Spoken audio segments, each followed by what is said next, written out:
is going on, everybody? Lukey Boy here. Today we're talking about NFT Worlds. Now, depending on when you see this video, you may never have even heard of this, because if it's the future, well, it could actually not exist in the future, potentially.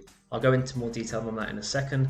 But what is NFT Worlds? Well, NFT Worlds ultimately means that you own a piece of virtual land that is based on the actual platform or the game of Minecraft. So it's like an extra layer. You don't actually go into the Minecraft world itself that they own, like Minecraft the company or whatever the actual holding company is, whatever that is. It's like a layer on top where each of these creates a map, a virtual map, and you own a block within that map. And you can go ahead and build and do stuff and host events and have people come and join, and you can basically go ahead and mine resources, sell those resources for their cryptocurrency and sell that, and do whatever, kind of like a play to earn, right? And you can get rewards for doing certain things, and obviously you can build like really cool structures if you wanted and sell it at a high price. If you wanted to go look at the highest last sale, 65 ETH, 59 ETH, people building stuff on it and then having it sell, which is a really cool concept. The issue is that Minecraft had come out and actually said they are not supporting any NFT projects that layer on top of their game, because ultimately it's their game, right? So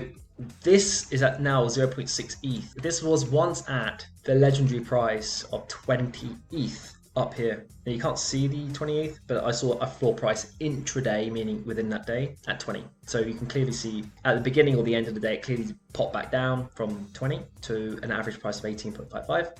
But that is what it was at one point. I actually once bought in at down here somewhere over here, 0.1 ETH, sold like 0.5, went to 20, but now back at 0.6 because there's uncertainties around the future. Now they have said that they are going to be looking to migrate across to their own platform, which is basically going to be very similar, and they probably would have to redo the NFTs themselves to have it fit their new platform, that kind of thing. That is quite an expensive process and time consuming, and it'll take a lot of money.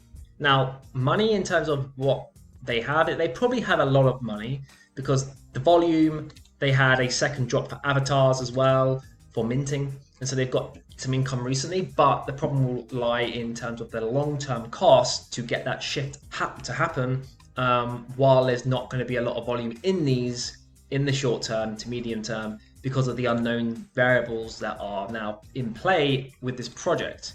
So the concept is beautiful. The problem is you are piggybacking on something that is already owned by someone else. If they say no, you can't use it, then you could potentially get into legal issues later on down the line. Again, it's not a financial advisor, not a financial advisor, but you could get into legal issues. And so therefore it would be interesting to see where this project goes. If you could pick this up for like 0.3 ETH or 0.2 or something, ridiculously cheap, then it's probably a good play, because if it goes to zero, then you only risked a couple $100. But if it pops back up to 2 or 3 ETH, because there's a good announcement that they have, they're implementing a migration across to a new platform or something in the next 6 months. Obviously, you'd have to buy in before that announcement. Then you could see a pump if people start to gain more confidence that it's actually going to survive and exist in the future. The problem is that people do not know if it's going to be around, in 3 years' time. So this would be something to watch. The date right now is the 24th of the 8th, 2022, so middle of summer in 2022. So this will be really interesting to see where this goes. But ultimately, the concept is beautiful.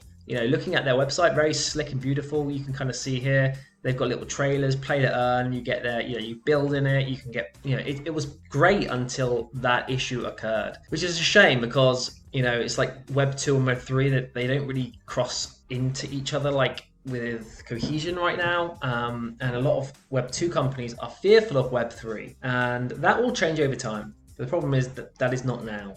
That may be in 5 years.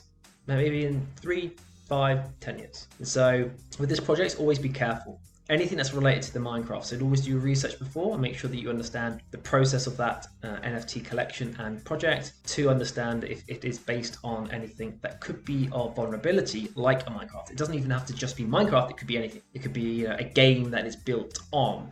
So there is obviously something that I talked about before called Sandbox. They are very similar. You buy the land, you buy items, you build, you play to earn, but they have their own metaverse, their own game, if you want to call it that. They built it from the bottom up, rather than this is piggybacking on something that already exists, which, yes, sounds great, simple and easy, but we now see that there is potential pitfalls with that. So I'm gonna leave the video there. Hopefully you got a nice insight into what NFT Worlds is. Maybe you're gonna find out this doesn't even exist in the future, and it probably will still exist on OpenSea. So if you're watching this in the future, have a little look, and it'd be interesting to see if it's like basically gone to 0.01 ETH or less. But yeah, or it could be 50 ETH. So we'll see what happens.